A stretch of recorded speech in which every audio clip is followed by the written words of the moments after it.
The views and opinions expressed in this video are solely those of the fat-bearded vinyl guy and should not be taken seriously by sane people.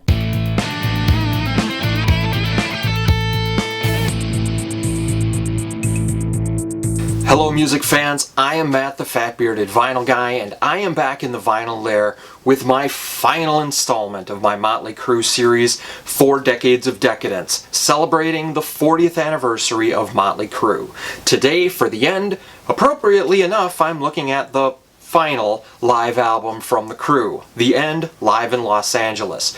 This came out in October of 2016, 10 months after the final show at the Staples Center in LA, New Year's Eve of 2015.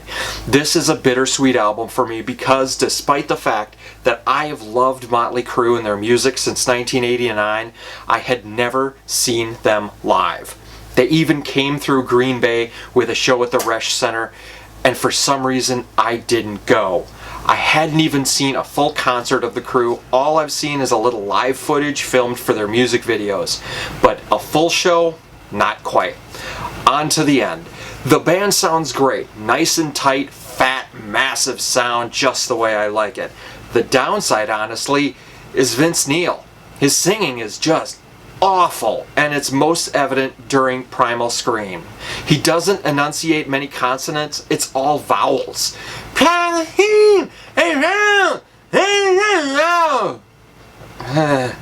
Then on the big scream towards the end of the song, he couldn't even do it. It was like listening to a drunk tone-deaf amateur at karaoke night. Even his banter with the crowd is half-assed. Not to mention towards the end of the show, he sounds completely out of breath. In a way, I get it. At this point, he had been performing with Mötley for 35 years, and this was the final show of a major tour, so his voice must have been tired. But he should also know how to take care of his voice. Too much tasting of his tequila, I guess. That said, the final song they played was Home Sweet Home, and he could not finish it. But not because of a tired voice, but because he was so emotional. And even when I listen to it, I get a little misty-eyed myself. Now, I like live albums, that is no secret, but this one is one of my least favorite. Mostly because Vince's voice is shot. And from what I've heard, he's dropped weight and he is in better shape physically. But for the new stadium tour, he better get his voice back up to snuff. So that's it. That is the end of my Mötley Crüe Wait, that's it? I'm gonna end this whole thing on a downer? No, I can't do that. You just hold on, run real quick, okay?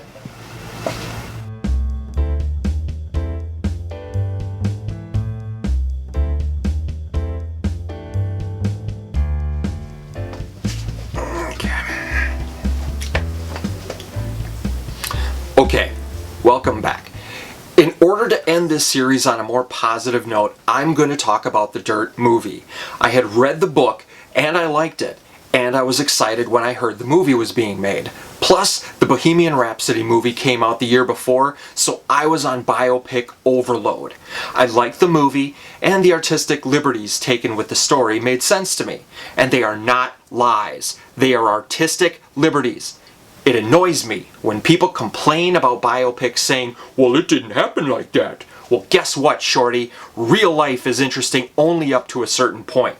Sometimes you need to remix and rearrange stories and storylines in order to make an interesting 90 to a 120-minute film. If you want uber detail when and where it happened, call Ken Burns. His version of The Dirt would be 20 hours long, but it would be complete and in the correct order. When you have a Netflix original movie starring Machine Gun Kelly, you get what you get and you quit bitching. Sorry, I blew up just then. The soundtrack is simply a Mötley Crüe best of, with 4 new recordings. The band wrote a total of 9 songs for the soundtrack, but only 3 were featured in the movie, along with a cover of Madonna's Like a Virgin. Done very well, by the way. All the new songs feature the words "The Dirt" in the lyrics, and the best one would have been chosen for the title track. The Dirt, established 1981, kicks off the soundtrack, and it is the first song on the end credits. Machine Gun Kelly, who portrayed Tommy Lee in the movie, was also featured on the title track. As for the movie, I thought Machine Gun Kelly did a great job as Tommy Lee. Douglas Booth was believable as Nikki Sixx, and that's where the positivity ends for our heroes. To me, Daniel Webber was not as believable as Vince. For some reason, I felt that his jaw was wrong. He simply didn't have that Vince look. Same with Ewan Rian. Sorry, I butchered the pronunciation, those damn Welsh names. This is going to sound equally dumb, but I felt that his face was too round for Mick Mars. And in the scene where the band pick up Mick from the hospital, he's not as hunched and frail looking as Mick actually was at that time. I mean, seriously, Betty White today looks better than Mick did then.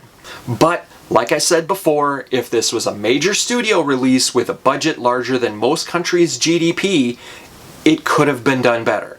But once again, we got a Netflix original starring Machine Gun Kelly, so quit bitching. I did like the movie. It effectively showed the dirty and gritty way that these guys lived, and nothing was whitewashed. Even the sequence with Vince's daughter Skylar got me in a similar way that the book did. #GirlDad. So that is it, for real this time. This is the end of my Mötley Crüe series, 4 Decades of Decadence. I hope you enjoyed all the videos. If not, no refunds. FatBeardedVinylGuy.com is the website with links to my social medias, Facebook, Twitter, and Instagram.